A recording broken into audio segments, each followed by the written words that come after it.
Welcome to 11 Secrets to Winning Fantasy Baseball by BoxBaseball.com. From the days of keeping track of baseball stats with nothing more than pencil, paper, and USA Today, fantasy baseball has exploded to become the national pastime of choice for fantasy aficionados.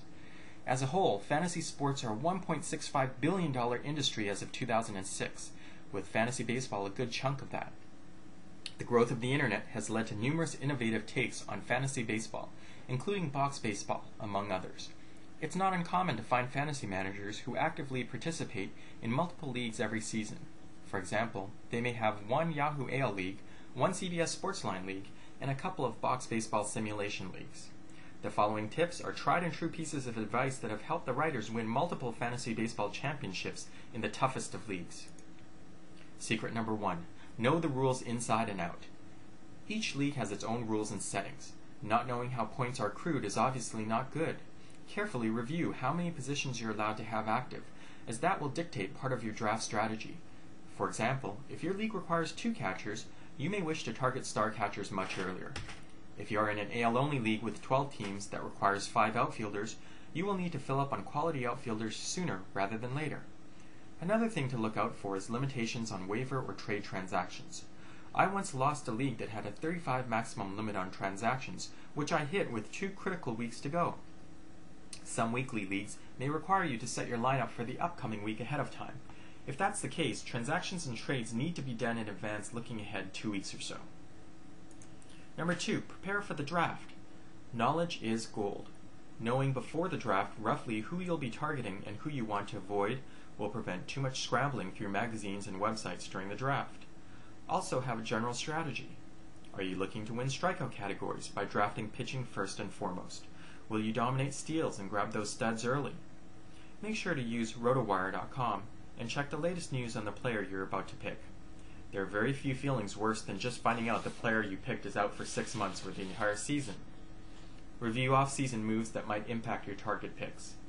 Is the hitter going to a more hitter-friendly ballpark or vice versa? Is there a position shift imminent that might give him more flexibility? Number 3, but don't give up if you had a bad draft. Too many managers get discouraged if they had a bad draft. Hey, it happens. Maybe you just messed up your picks. Maybe you weren't available during the live draft and the system auto-picked a mediocre team for you. One thing is certain. If you give up before the season has even started, you will lose. However, if you pick yourself up, work the waivers and trades, you put yourself in a position to make the playoffs where anything can happen. Number 4, focus on hitters first, pitchers second. This secret is controversial in the sense that there are many who may disagree with this philosophy, so take it with a grain of salt. Generally speaking, the performance of pitchers fluctuates greatly, while hitters are more consistent. This leads me to avoid overpaying for pitchers, either starters or relievers, by targeting stud hitters early on who have a better chance of giving me a solid return for my pick. Build around a core of solid hitters, then target consistent pitchers or up-and-comers for a rotation and bullpen with consistency and upside. Number 5, don't go nuts on rookies. Rookies in fantasy baseball are like penny stocks. You might find the occasional winner, but the vast majority won't give you the returns you need over a long season. Unlike fantasy football and basketball, where rookies can make an immediate impact for their managers, the jump from the minors to the majors is much more difficult for baseball players. Add to that the uncertainty of a guaranteed job with the possibility of being sent back down, and all signs point to letting other managers take the risk on rookies. Number 6, regular participation is half the battle. By the time the All-Star break rolls around, it is likely that 1/3 of your league's managers have either given up or lost interest. That means if you simply pay attention and remain an active manager, you can gain an advantage over 1/3 of the league. 162 games is a marathon, so don't give up.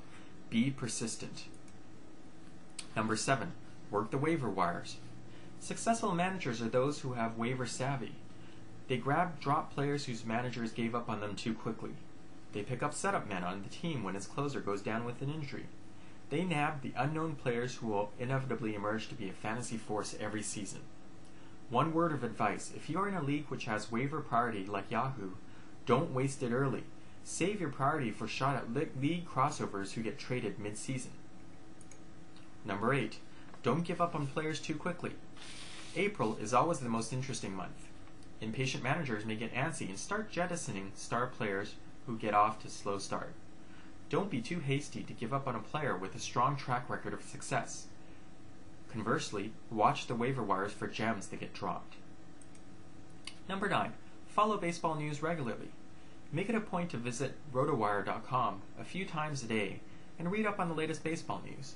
Just like investing in stocks, understanding the whole picture will help you assess your fantasy team's potential as the season progresses.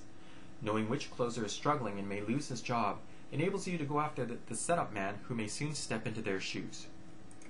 Number 10. Stay active on trades. Keep up to date on what other teams' needs are and see if you can work out win-win trades. Pay particular attention to star players who are off to rough starts and make a pitch to try and nab them on the cheap. And finally, number 11. Manage to win. This may sound obvious, but it is worth reiterating. Understand what you need to do to win. If you're playing a simulation league such as box baseball, you'll need to avoid focusing on stats such as RBI or wins, which don't matter in their simulation algorithm. If you're in a weekly points league, stay on top of what categories you need to carry and win the week. For example, if you're way ahead on strikeouts but behind on wins, you will need to look for starters who are likely to get you those wins. Following these 11 tips can give you a leg up on your competition and lead you to fantasy baseball glory. Enjoyed the report and want it in PDF?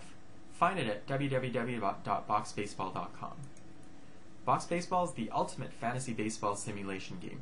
Are you tired of roto, points, and head-to-head leagues?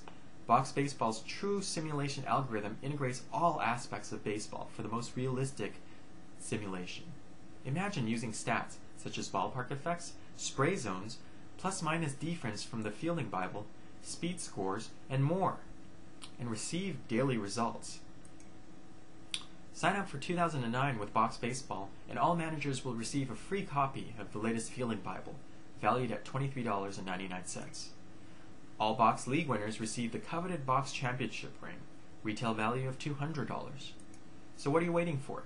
Sign up for the first historic season at www.boxbaseball.com.